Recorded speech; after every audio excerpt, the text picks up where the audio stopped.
Você já imaginou construir um radar capaz de detectar aviões a centenas de quilômetros e, mesmo assim, deixar um deles passar praticamente despercebido? Parece impossível. Afinal, um avião de combate mede quase 20 metros de comprimento, pesa dezenas de toneladas e voa a centenas de quilômetros por hora. Como algo desse tamanho poderia simplesmente sumir? Foi exatamente essa pergunta que levou ao desenvolvimento de uma das aeronaves mais misteriosas da história, o F-117 Nighthawk. Mas existe um detalhe curioso. Apesar de o mundo inteiro chamá-lo de avião invisível, ele nunca foi realmente invisível. Então, por que ele ficou famoso por enganar radares? É isso que vamos descobrir. Antes de entender o F-117, precisamos entender o inimigo dele, o radar. O funcionamento é simples. Imagine que você está em uma montanha e grita bem alto. Alguns instantes depois, você ouve o eco. Com apenas esse eco, você sabe que existe alguma coisa na sua frente. O radar faz praticamente a mesma coisa. Em vez de emitir som, ele envia ondas de rádio. Essas ondas viajam na velocidade da luz. Quando encontram um avião, parte delas volta para a antena. O computador mede quanto tempo levou para o sinal retornar e calcula onde está o alvo. Quanto maior o eco, mais fácil fica identificar o avião. E durante décadas, todos os aviões foram projetados pensando principalmente na aerodinâmica. Quase ninguém se preocupava em esconder esse eco, até que isso começou a custar vidas. Na Guerra Fria, os sistemas de defesa aérea evoluíam cada vez mais. Os radares estavam ficando melhores, os mísseis estavam ficando mais rápidos, e voar sobre território inimigo passou a ser extremamente perigoso.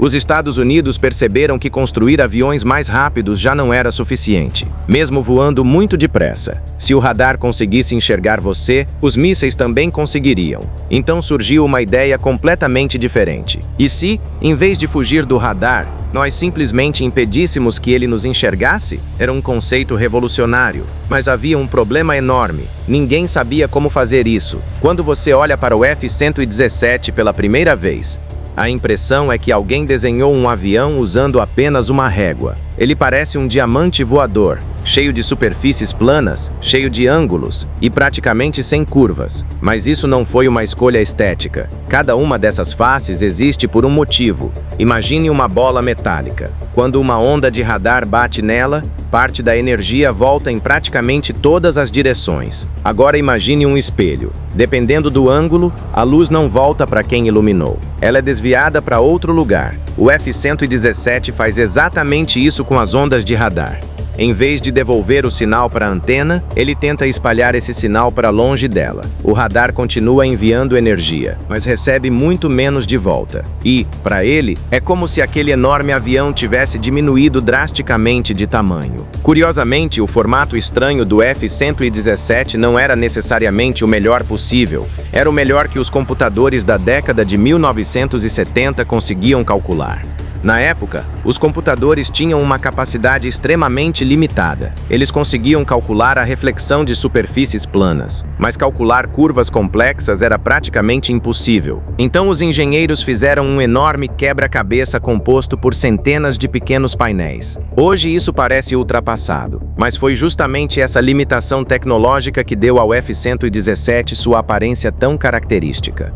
Anos depois, com computadores muito mais potentes, surgiram aviões como o B-2 Spirit, o F-22 Raptor e o F-35 Lightning II.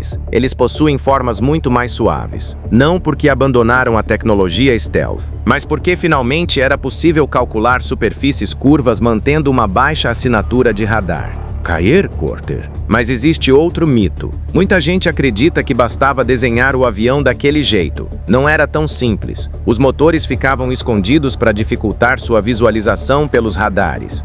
As armas permaneciam dentro da fuselagem.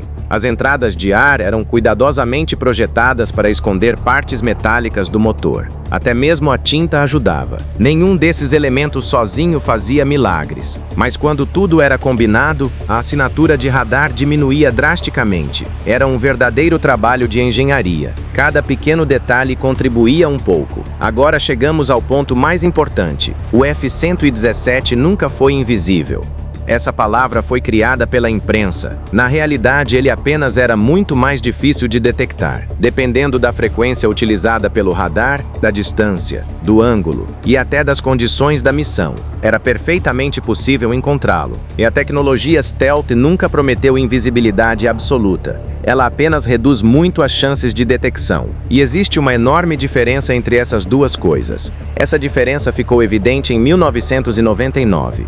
Durante a Guerra do Kosovo, um F-117 foi abatido pelas forças sérvias. O acontecimento chocou o mundo inteiro, como um avião considerado praticamente invisível havia sido derrubado. A resposta não foi uma tecnologia secreta revolucionária. Os operadores sérvios usaram inteligência. Eles estudaram as rotas dos aviões, ligavam seus radares por poucos segundos para evitar serem detectados, esperavam o momento ideal e aproveitaram uma oportunidade em que a assinatura do avião aumentava. Foi suficiente. O F-117 foi localizado. Um míssil foi lançado, e um dos maiores símbolos da tecnologia stealth caiu. O F-117 nunca foi perfeito, mas ele mudou completamente a forma como o mundo projeta aviões militares. Hoje, praticamente toda grande potência investe bilhões em tecnologias para reduzir a assinatura de radar. E, ao mesmo tempo, pesquisadores desenvolvem radares cada vez mais sofisticados para detectar aeronaves stealth. É uma disputa tecnológica que continua até hoje. E talvez essa seja a maior lição da história do F-117. Não existe tecnologia invencível. Existe apenas uma corrida constante entre quem tenta enxergar e quem tenta não ser visto. Se você gostou deste vídeo, não se esqueça de dar um like para ajudar esse pequeno canal em ascensão. Muito obrigado por assistir e até uma próxima!